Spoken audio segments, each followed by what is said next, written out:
Okay, we're back. Part 3. Part 3. This is a 52 frame screencast photo critique. Does that sound like a name? I don't know. Screencast photo critique. I think it's a little long. It's a little long. A little long. That's all my introductions. We're here, guest joined by the critique vlog. Yirmiyahu Vann. Hello, hello. The critique what vlog? The critique vlog. Sounds like a bowel movement. Vanvisuals.com. That was really embarrassing. Jerusalem Photo Institute. What? Just that. I think the introduction was just a little embarrassing. Well, you know, sometimes in life you're embarrassed. All right, so here we have. Oh wait, we didn't tell them what we're gonna do gorgeous, now. So I did. Part 1 and 2, we really spent a lot of time and dug in, and here we're just gonna rip through. I should say, yeah. We're gonna rip through. If this is the first video that you're watching, go ahead and go to part 1. I'll link it on the bottom of the description. That would make sense. Start with part 1. Yeah, start with part 1. We go through some good stuff. Good stuff was had in part 1. Let's go. So yeah, so part 3, we're gonna see if we could just like kind of rip through it. Because we're already at a minute and a half of our introduction. Yeah. This is a no, I had a term for it. Like just gonna run through like bullet time critique. I thought we said this time we're not going to do a 2-minute introduction. Except bullet time is very slow. This is the opposite of bullet time. Okay, it's like the Matrix. It's like a whole slow motion. Here we have Rebecca Wax. Well done, Rebecca. Rebecca, this photo is jarringly good. Wow. Yeah, this, and especially when you're shooting in snow, it is extremely hard to properly expose, which we'd have a whole photo tutorial about. And even though obviously the whites are clearly blown out, this is beautiful. I mean, you have contrast. This is quintessential black and white, beautifully artistic. I love this. I love this. Well done. You hear me? Next, we're just gonna. Cop? No, that was good. We're just gonna rip through now. Oh, okay. That's We're perfect. through. Awesome. I love it. Awesome composition. Awesome rule of thirds. Texture is amazing. And the dynamic range, you're really pulling out the whites. You're really pulling out the blacks to really get the full dynamic range. I just feel like this picture is amazingly powerful. This is just uber contrast. This is contrast to the max.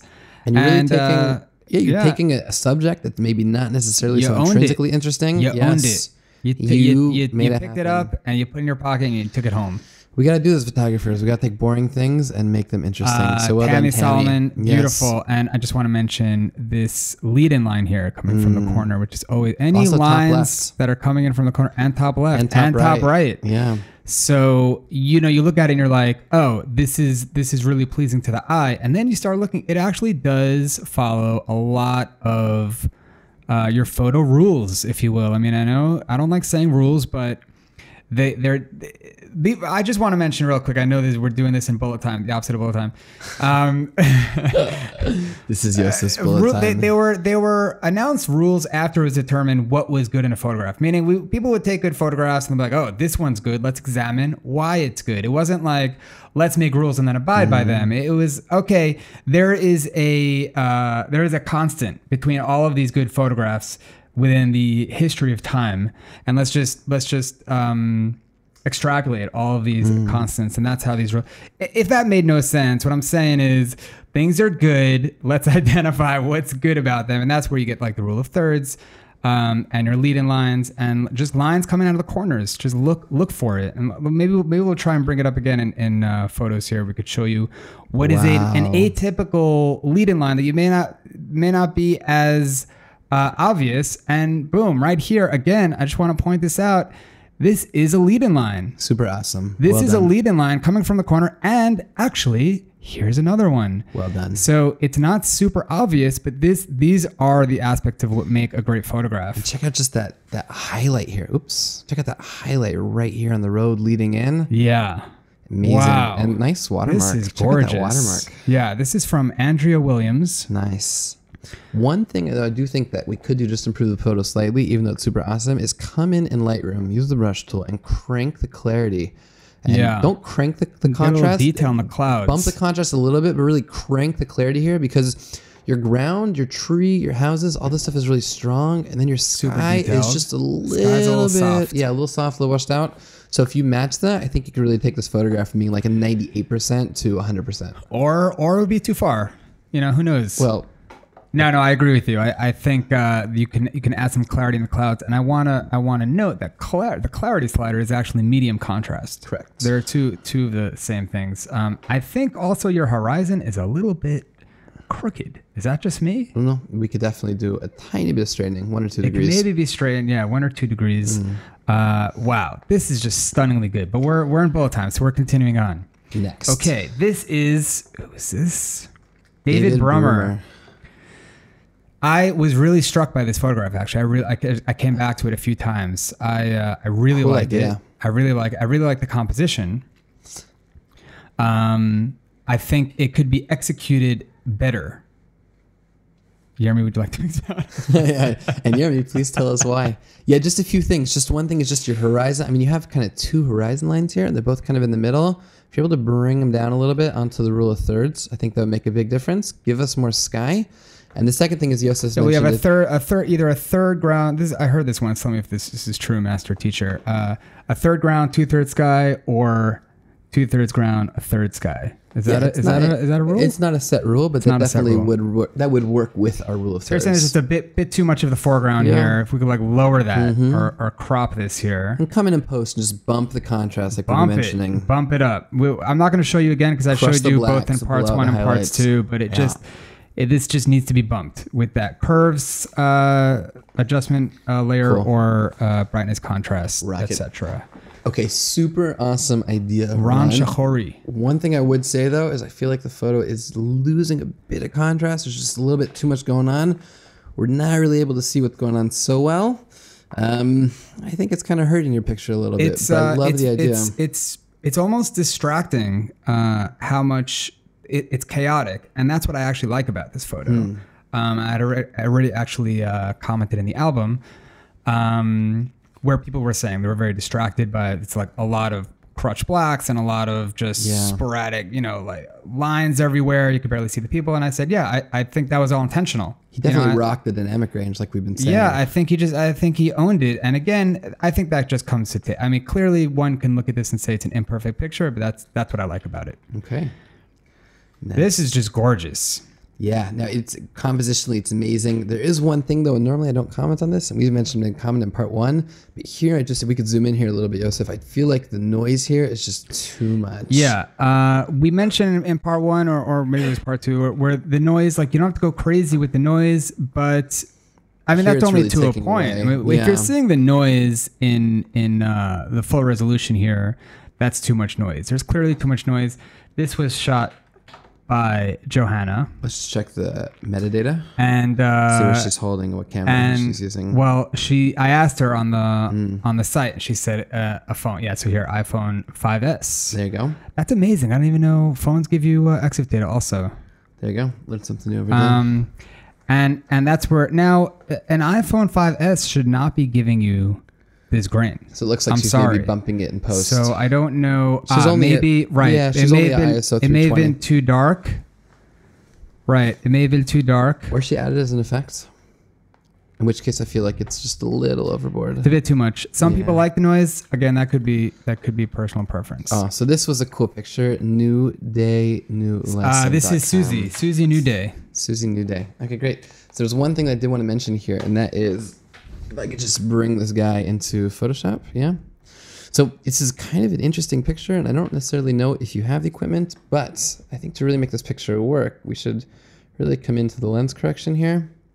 I mean, I think you should do this in camera. Right. Not this in isn't Photoshop. something you would do in post, but you're just showing here. Really use, I feel like a little bit more lens distortion here. Shooting in a wide angle, low focal length number like 14 millimeter, 17 millimeter, and pushing in close is really going to make this picture happen. Right. So you're saying this is the distortion that people talk about when you're talking about a wide angle lens, that it's given this distorted, you're just using a distorted filter to show that. Yeah, and I would even go a little bit further than this. Which at times will muck up your picture. Usually it mucks it up. Here I feel like it's going to add to the effect. Yeah, so this is just the effect of if you were going wide. And by the way, I know some of you don't have wide angle lenses in your kit, but You can use a kit lens. A kit lens usually starts at 18. 18 is pretty wide. Well, check out here You what's get going close on. to your subject. She's shooting with 18 200 millimeter tourist lens, and she's at 50. She should really be 18 and come closer. Don't you were be afraid scared of the cow. You were afraid of the cow. Yeah, it's very clear. You gotta be if close. You got right up to the nose of that cow, I'm not saying I would,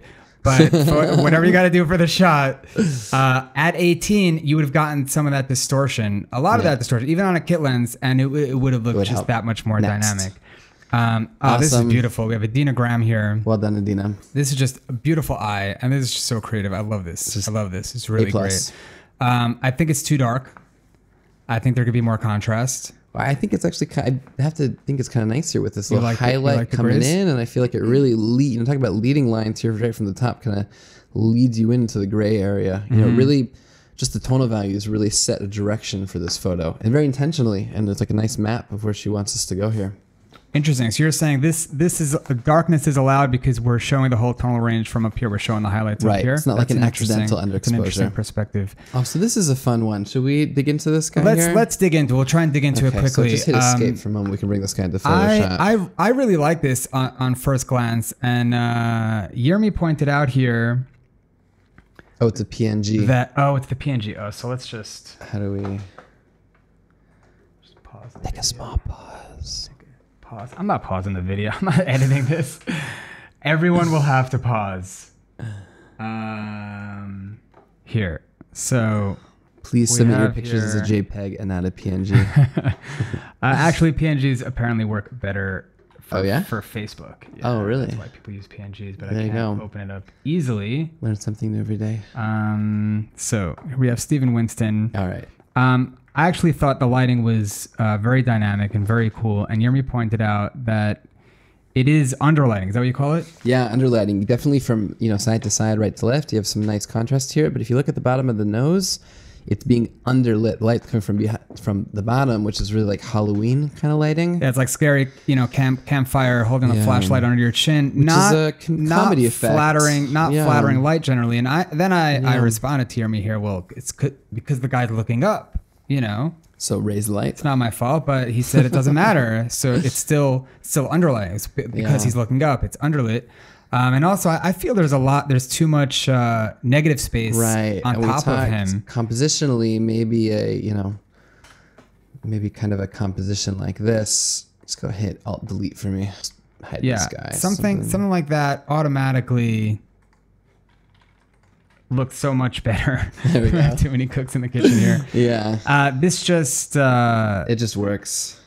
It just works. And you want to show this thing about the levels? When you have your negative space, because he's looking into the frame here. Yeah. And here for me it's just awkward. I guess it's preference, but yeah. Could we show that levels trick? I know we don't have. Cool I don't know. I know we don't have a lot of time, but. Levels. This guy? I don't really use adjustment. Yeah, there we go. I guess here we have our adjustments. What do they call it? Adjustment mask? Adjustment layer. Yeah. There we go. So levels is, if you watch like video part 1 and 2, we talked a little bit about the histogram. We can see there's really nothing going on over here on the right-hand side. And we can definitely bring this, the highlight chocolate chip slider over. The thing about levels, though, is that it's really hard to determine exactly where this guy is supposed to go. So one trick you can do is if you hold down the Alt key, and then you slide this over, your whole picture actually goes black or white, depending on if you're doing the black or white slider.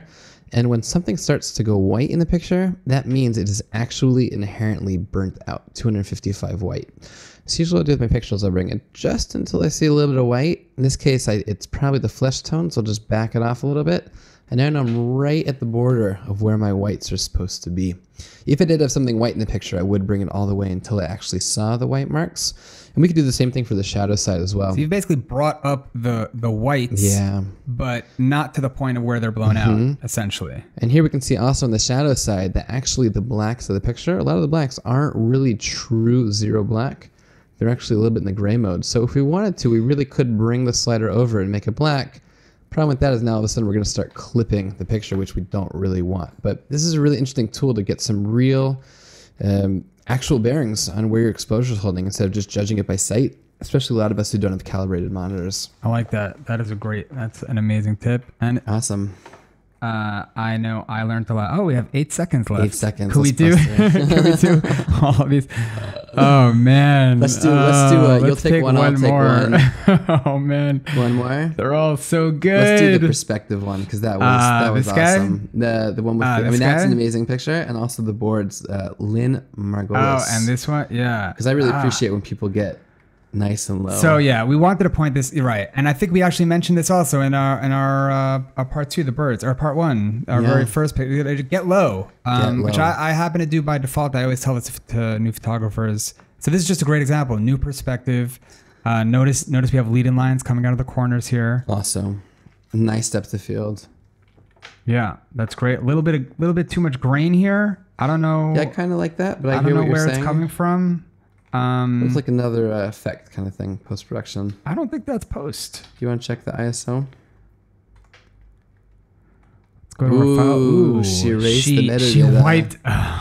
What is Lynn? What are you up to? She works for the FBI. So we'll say no more. Lynn has covered her tracks. Well done. Wait, which one did you want to? Well, there was one more thing. I have a picture here from one of my past students that I just wanted to mention something about. Oh, really? From oh man, these are all so good. Alana Dressler.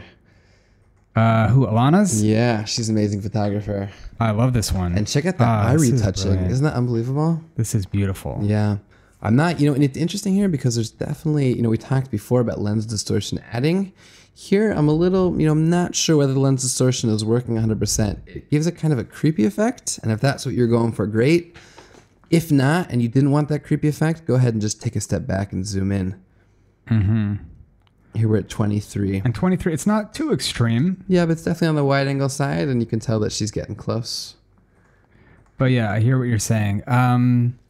It's just beautiful, yeah, beautifully lit, very intimate, adorable, and you're saying the eye was definitely retouched. Yeah, and amazingly so. She did a really nice job there. So very simply, so much. I wonder if it's the black and white conversions of skin. Well, no, I'm zooming here. This is it's still a bit noisy, and I think that's because it's indoors. When we're seeing there's some light source here.